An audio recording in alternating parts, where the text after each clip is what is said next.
Our amazing senator of the great state of Vermont, Senator Bernie Sanders, who's been a champion of our right to know.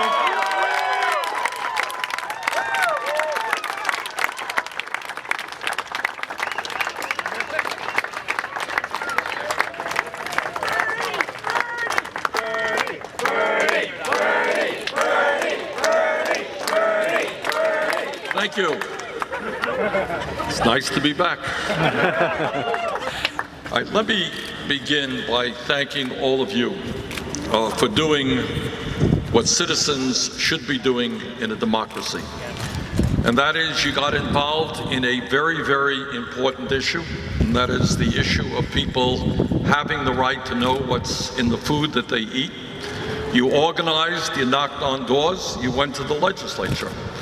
And then the legislature did the right thing. They had hearings, they discussed the issue, and they passed unprecedented law in the United States. And the governor did the right thing. He supported what the people did, and he signed that legislation.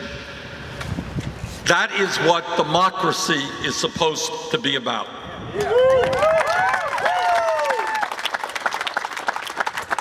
And as a Vermonter, I am very proud that our state became the first state in the country to mandate labeling for food that contains GMO products. And I'm proud of the grassroots activism that led to that result. This legislation is important because people have a right to know what they eat and what their children eat. The more information we have, the better consumers we are. This is not, as you all know, a radical idea. It is what over 60 countries all over this world have done in passing GMO labeling legislation. And that is also why the states, not only of Vermont, we went first, but of Connecticut, Maine, and Alaska have also passed legislation to mandate labeling of food that contains GMO products.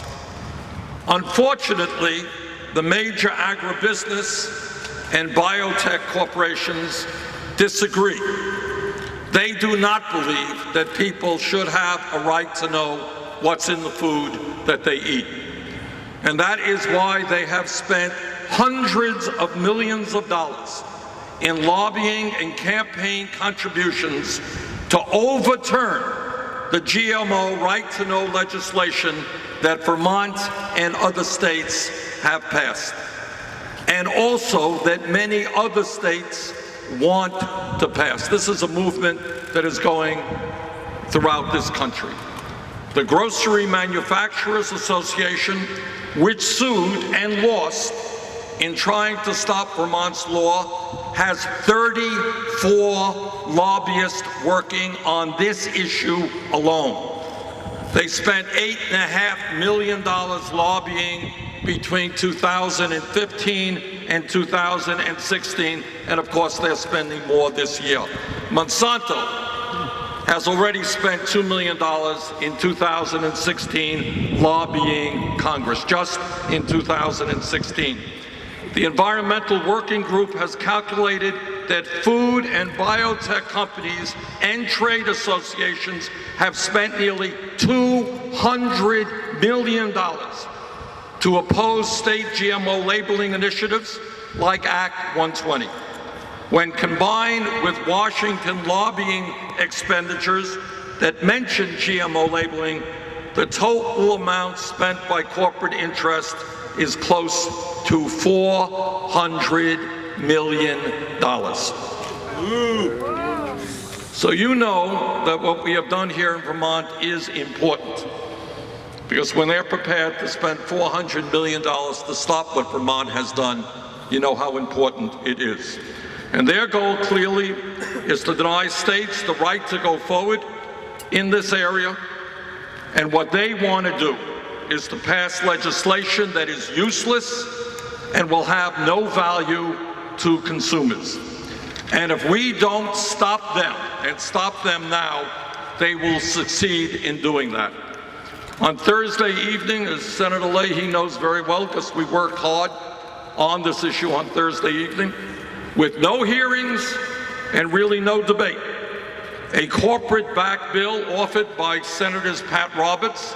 Roberts is a Republican from Kansas, and Senator Debbie Stabenow, who is a Democrat from Michigan, was introduced onto the floor by Republican Majority Leader Mitch McConnell.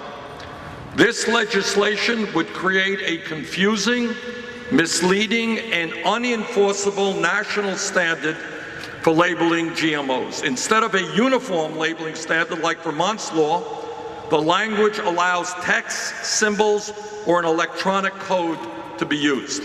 This is intentionally confusing to consumers, and the information may be entirely inaccessible if the consumer does not have access to the internet, or if the store you're in does not have decent broadband qualities.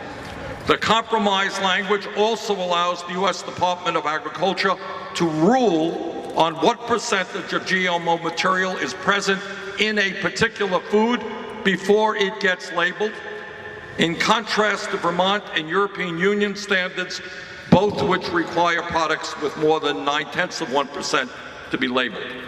In addition, this bill contains huge loopholes in the labeling requirement, stating that there is no labeling requirement for GMO foods that could have occurred, quote, through conventional breeding or found in nature, end of quote. Essentially, if the genetic engineering done by a company could have occurred in nature, there is no requirement to label it, which would prevent GMO corn, beet sugar, and soy oils from being labeled. FDA has confirmed this loophole, stating that with this language in the bill, quote, many of the foods from genetically engineered sources will not be subject, end of quote, to labeling requirements. Perhaps most shockingly, and what exposes the partial nature of this legislation, this bill imposes no penalties whatsoever for violating the labeling requirement, making the legislation essentially meaningless. Thus, this is a weak bill full of loopholes without any requirement to comply.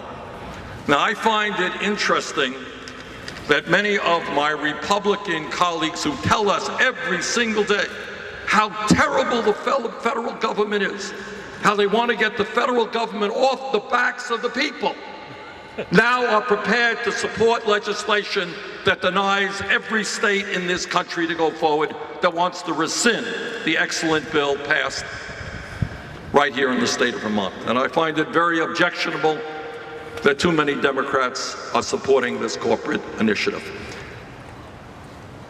What this is about is what we have fought in Vermont year after year after year. This is not only trying to undermine the ability of people to know what's in the food that they eat, it is undermining democracy.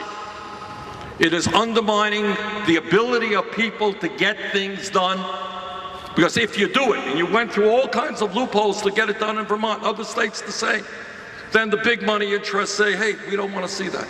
We're going to overturn that. And then we wonder why so many people give up on the political process and why they don't come out to vote. All right, so what we have right in front of us right now, and I know that I speak for the entire delegation, is that we are going to do everything that we can in Vermont and around this country to rally the American people to stand up to Monsanto and the other big money interests and tell them that yes, mothers and their kids have a right to know what's in the food they eat, and yes, when the people go forward and pass good legislation, we're not going to allow multi-billion-dollar corporations to rescind that legislation. Thank you all very much.